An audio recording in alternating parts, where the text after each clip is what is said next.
Does this sound familiar? You go into Mass, and the first thing you do is look at the hymns that they're going to play. This is Mike from Catholic Treehouse, and I'd like to welcome you to the Saint in Progress podcast, your source for inspiration, information, and directions for your soul's journey back home to the Father's house. Don't forget to subscribe, like, and most importantly, share the show. As a reminder, your financial support is how we keep the lights on in the treehouse. You can support us by buying a book or rosary from our store, or by becoming a paid subscriber on Substack. You can find more information on all these things at saintinprogress.com or catholictreehouse.com. Let's get started. Hello, my fellow Saints in Progress. Welcome to episode 13 of the Saint in Progress podcast. And you know, 13 is not an unlucky number in my family. My Italian grandparents used to call it St. Anthony's number because his feast day is June 13th. So every time they'd see the number 13, they'd say that it's a reminder that St. Anthony is praying for us. So St. Anthony, even though today is not June 13th, let's go ahead and say thank you for praying for us. I'm very excited. It's been a really wonderful week. Honor Thy Wife is now available for $6 on Kindle. Kevin Lowry's book is just fantastic and selling great. The user reviews on Amazon are just as good as the quotes that we got from Father John Ricardo and all the other fine people who blurbed the book and wrote such great things about it. So be sure to check it out at honorthywife.com. You can find out more about the book there. Yes, we got the men's conference coming up February 22nd. Kevin will be autographing copies of Honor Thy Wife at the Catholic Treehouse table. And yes, I'm still working on rosaries and other stuff, shipping, and hopefully the UPS and FedEx trucks get to my house on February 21st so that I have all the merchandise and everything to stock the table with. So everybody, let me ask you a question. Have you ever gone on a trip and then you come home and your own house smells different? So your nose gets used to what it considers to be normal, right? Mundane smells, routine smells. For your nose, the smell of your house is monotonous, tedious, routine, repetitious. The soaps that you use, the cleaners that you use, the food that you cook, all those smells become a monotonous smell for your nose. So, like the movie Groundhog Day, which my wife and I watch every year on Groundhog Day, there's that one scene where Phil says, "Well, it's Groundhog Day again." And then a bit later, when he's tried unsuccessfully to get out of the loop, he says, "Once again, the eyes of the nation have turned here to this tiny village in western Pennsylvania, blah, blah, blah, blah, blah." Well, he got to that point not because of the weather. He got to that point because his life was the same over and over and over again. It had become monotonous for him. For a real life example, imagine being a weatherman in Santa Barbara, California, where for 283 days a year, the weatherman says, "Well, today's forecast is 76 degrees and sunny, and we're looking at 76 degrees and sunny for the next 2 weeks again." But you throw a slight wrinkle into the monotony and people get excited. So for the weatherman out in Santa Barbara, when it's going to rain, well, that's exciting. Like here in central Ohio, where every incoming storm, winter or summer, it's always broadcast with breathless excitement. "Oh my gosh, we've got this thunderstorm moving in. It might produce hail." Or "We've got this winter storm coming in. It might produce a blizzard." And more often than not, it's neither of those things, but the weathermen get very excited because it's something different than the same old, same old, same old. So in our faith lives, it's easy to let things get monotonous, right? I mean, I've been there. Let me ask you, does this sound familiar? You go into Mass, and the first thing you do is look at the hymns that they're going to play. And you get excited if they're songs that you like, and a little more, and bummed out if they're songs that you don't. And then you turn around to see who the celebrant is. And either you get excited because you know it's going to be a great homily, or you get a little more bummed out because it's going to be the boring homilist who causes your mind to wander, or you get the one that might be good, or he might recycle a homily you've heard 3 times already. The Mass starts and you mumble your way through the penitential act. "I confess, Almighty God, and to you, my brothers and sisters, I have a great earthly sin." Blah, blah, blah, blah, blah, blah. And then you get to the Gloria. And the Mass goes on, and you say what you're supposed to say, and do what you're supposed to do. Stand, sit, kneel. At the sign of peace, you see somebody that you want to talk to after Mass during donuts. That's the most exciting part of the entire event, right? Well, isn't it supposed to be the celebration of Mass? And the priest is called the celebrant for that specific reason? Well, fellow saints in progress, welcome to the monotony of piety. It's like a friend and I were talking about just a few weeks ago over lunch. Maybe you get a little motivational phrase and you put it on your desk where you'll see it, and after 2 weeks, you never notice it anymore. It blends in, just like your nose can't smell your own house anymore. Well, back in the 1800s, there's this guy, Father Frederick William Faber. He was an Anglican priest who then converted to Catholicism. He's probably best well known for composing the hymn, Faith of Our Fathers.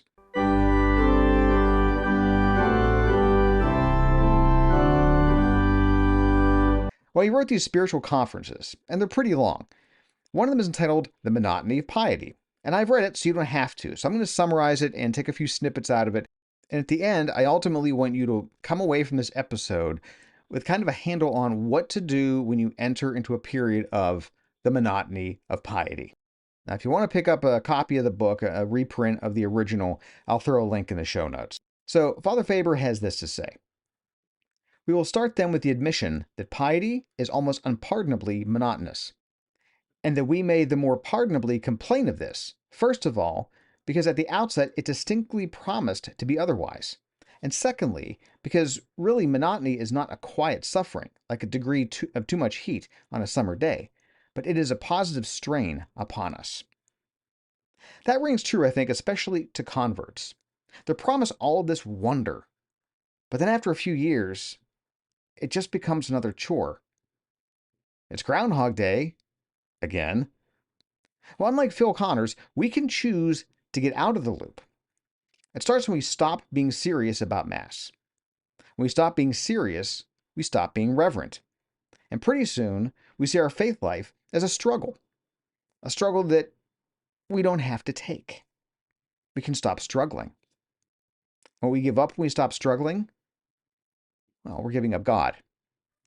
So instead of the monotony of piety, we are drawn toward what gives our life, as Father Faber calls it, swing. He elaborates on a life of swing and sums it up with this.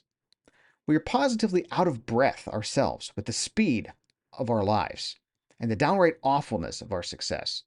Yet there is a seeming dignity about having too many things to do, which to the eye of the world envelops us in an appearance of repose.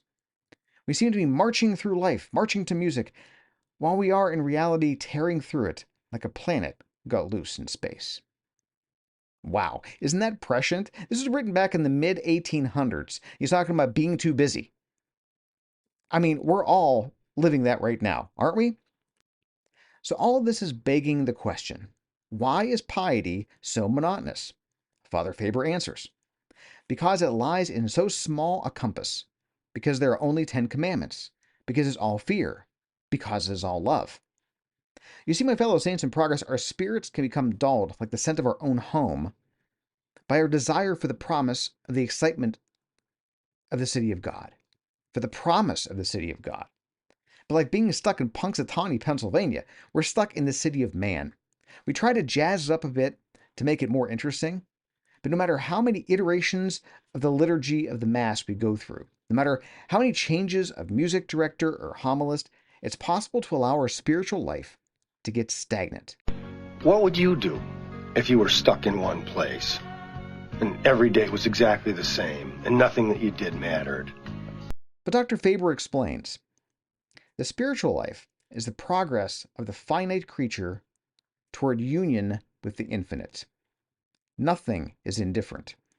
Every moment of time may be made to bear the burden of something which is eternal.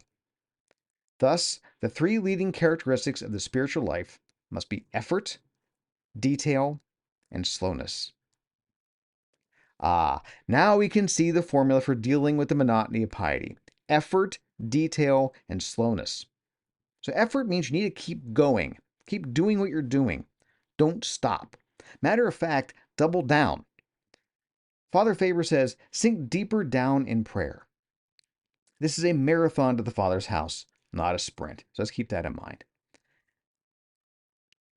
But what about detail? Detail means take note of the little things. Like Phil in Groundhog Day, after trying countless ways to kill himself to end the monotony, he began to notice the little details. and he got involved in the little things. The homeless man he used to walk by, he decided to take an interest in.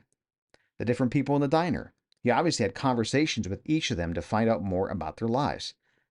The boy falling out of the tree, the ladies who had a flat tire, the guy choking in the restaurant.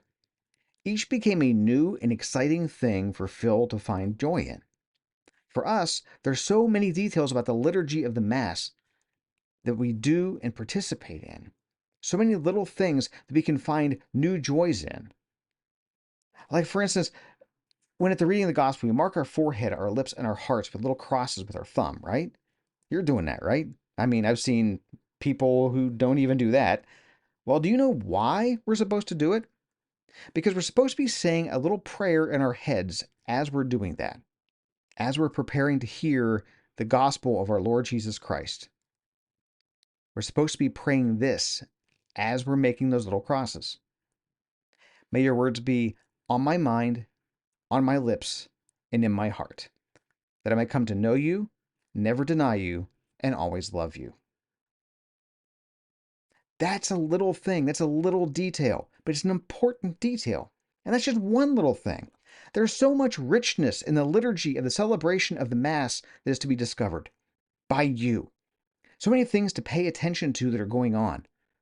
There's the scriptural basis to the entire celebration, from the beginning to the end. Deacon Harold Burke Sivers has a book out about it. There's the historical tie-ins to our Jewish ancestors of faith in the liturgy, as well as the arrangement of furniture in the sanctuary. There's meaning and purpose to all the elements of the architecture and the art that adorns every church building. There's deep symbolism to the liturgical colors and seasons. There's the rich history of the order and manner of the celebration of the Mass going back to the first and second generation Christians that is left to unpack and discover. The movements of the altar servers are not at all random, but choreographed and specific. There are silent prayers that the priest says while preparing for the consecration, and even prayers that he prays while vesting before Mass. There is history and meaning behind every piece of his vestments that embody not just decades or centuries, but millennia of our faith, going back to our Jewish roots. And that's just the Novus Ordo Mass. If you dig into the Latin Mass, there's even more to uncover. And I haven't even begun to touch on various church traditions or devotions. So while there is the danger of being lured by a life of swing into stopping the struggle with the monotony of piety, there's so much detail to be discovered and rediscovered, embraced, and empowered by. So finally, Father Faber says there needs to be slowness to the development of our internal spiritual life. We need to recognize that life is long. So let's make math easy here. Say you live to be 80. Well, that's 80 times 365 days times 16 awake hours per day. That's 467,200 hours. That's a long time. We have to accept and recognize that we are on a long trip. So we should slow down and appreciate the sights. All the sights. Recognize the slowness, put in the effort, and take note of all the details. And think of it this way. When we do get home to the Father's house, we won't have any need of any of these earthly things or distractions. There won't be any swing because we're going to be in union with the divine. We, the finite creature, are going to be in union with our eternal Creator. And we're going to be singing, Holy, Holy, Holy, for eternity. But that monotony won't be boring. I'll leave you with that thought to ponder on and pray on. All right, I have a lot of stuff to do to get ready for the Columbus Catholic Men's Conference. I still have a bunch of rosaries I want to make. I have some awesome new beads that I'm excited to turn into gorgeous rosaries. And of course, we'll have copies of all of our books there for sale. Kevin Lowry's book, Honor Thy Wife, will be there, and he'll be autographing copies. Letters from the Voyage of St. Francis Cabrini, which is our #1 bestseller. Also, the Saint Challenge, Rebellion, and several more titles will be there. So stop by our table, and if you're not going because you live in Santa Barbara, California, where it's 76 degrees and sunny, well, first off, I envy you. But if for whatever reason you're not able to make the Columbus Catholic Men's Conference, please check us out at CatholicTreehouse.com and really appreciate your business. Remember, everyone, you are a saint in progress, so go out there this week and be a saint.